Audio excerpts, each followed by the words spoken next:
সুপ্রিয় শিক্ষার্থীরা, আমরা তোমাদের বার্ষিক পরীক্ষার জন্য সকল প্রকার এমসিকিউ এক কথা উত্তর সংক্ষিপ্ত প্রশ্ন, রচনামূলক প্রশ্ন এর সাজেশন এবং উত্তর বুঝিয়ে দেব। তাছাড়া তোমাদের বার্ষিক পরীক্ষার জন্য তোমাদের প্রতিটি বইয়ের প্রতিটি পৃষ্ঠা থেকে সকল প্রকার বহু নির্বাচনী প্রশ্ন, এক কথায় উত্তর সংক্ষিপ্ত প্রশ্ন, রচনামূলক প্রশ্ন তৈরি করা হবে এবং এই চ্যানেলে আপলোড করা হবে। তাই তোমরা সকলেই আমাদের এই চ্যানেলটি সাবস্ক্রাইব করে রাখো এবং তোমার বন্ধুর কাছে শেয়ার করে দাও। তাহলে পরীক্ষার মধ্যে ভালো প্রস্তুতি নেওয়া সম্ভব হবে এবং অন্যদের থেকে অনেকটা এগিয়ে থাকবে। ধন্যবাদ সবাইকে। সুপ্রিয় অষ্টম শ্রেণীর শিক্ষার্থীরা, কেমন আছো সকলে? আশা করি ভালোই আছো। আজকে আমি তোমাদের দেখাবো বিভাগ ঘ সংক্ষিপ্ত প্রশ্ন এর উত্তর। এখানে সর্বমোট 5টি প্রশ্ন দেওয়া হয়েছে, যার প্রত্যেকটি নম্বর হচ্ছে 5।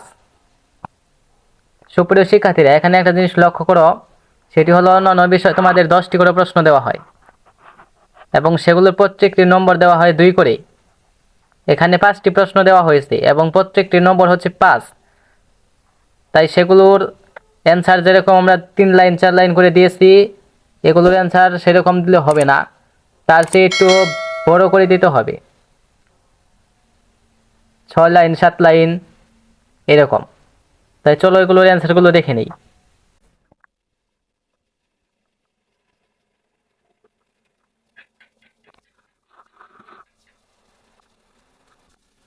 অষ্টম শ্রেণী বিষয় ইসলাম শিক্ষা, বার্ষিক পরীক্ষা 2024 সাজেশন, প্রশ্নের ধরন সংক্ষিপ্ত প্রশ্ন,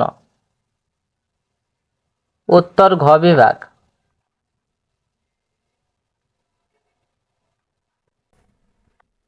1 নম্বর প্রশ্ন, শাফাত কাকে বলে?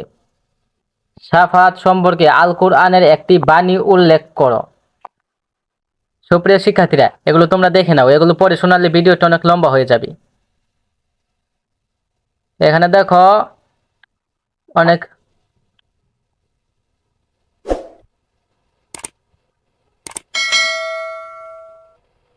এখানে দেখো শাফাত সম্পর্কে আল কোরআন একটি বাণী, আল কোরআন থেকে এখানে একটি বাণী দেওয়া হয়েছে।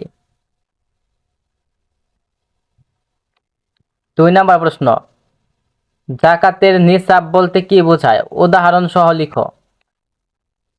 এখানে দেখো লিখেছি, এখানে দেখো উদাহরণ 1, স্বর্ণের ভিত্তিতে নিসাব। আয়েশা একটি মুসলিম নারী যার হাতে 100 গ্রাম স্বর্ণ আছে। ইসলামিক শরিয়া অনুযায়ী যদি তার কাছে 87.48 গ্রাম বা তার বেশি স্বর্ণ 1 বছর ধরে থাকে, তবে তিনি যাকাত প্রদান করতে বাধ্য।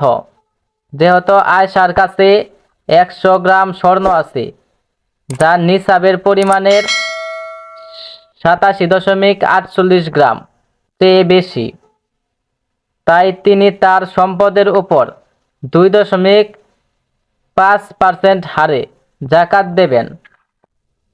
এখানে দেখো 2 নম্বর উদাহরণ দেওয়া হয়েছে, রৌপ্যের ভিত্তিতে নিসাব। এগুলো তোমরা পড়ে নাও।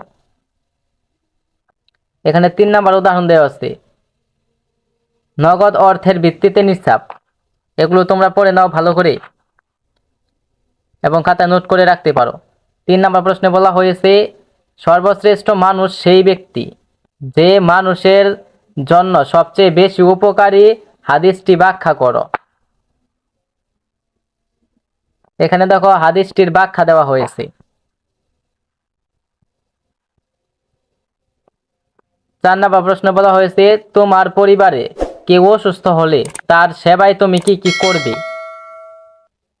উত্তর, আমার পরিবারে কোনো সদস্য অসুস্থ হলে তাদের সেবায় আমি নিম্নলিখিত পদক্ষেপগুলো গ্রহণ করব। এখানে দেখো 1 নম্বর বলা হয়েছে, দায়িত্বশীলতার সঙ্গে রোগীর প্রতি যত্নশীল হওয়া। এগুলো তোমরা দেখে নাও। 2 নম্বর বলা হয়েছে, প্রাথমিক চিকিৎসা ও ঔষধ প্রয়োগ। 3 নম্বর বলা হয়েছে, পরিষ্কার পরিচ্ছন্নতা নিশ্চিত করা, দোয়া ও অধ্যাত্মিক সহায়তা। কোরআনে আল্লাহ তাআলা হুদায়বিয়ার সন্ধিকে ফাতহুম মুবিন বা প্রত্যাশা বা প্রকাশ্য বিজয় বলে আখ্যা দিয়েছেন কেন? সুপ্রিয় শিক্ষার্থীরা, এগুলো তোমরা দেখে নাও। এখানে দেখো 1 নাম্বার দিয়ে লিখেছি শান্তি প্রতিষ্ঠা, 2 নাম্বার ইসলামের প্রসার, 3 নাম্বার মক্কার বিজয়ের ধার উন্মোচিত হওয়া, 4 নাম্বার আল্লাহর পক্ষ থেকে সুসংবাদ। এগুলো তোমরা দেখে নাও। আজকের ক্লাসটি এই পর্যন্তই। পরবর্তী ক্লাসটি আমরা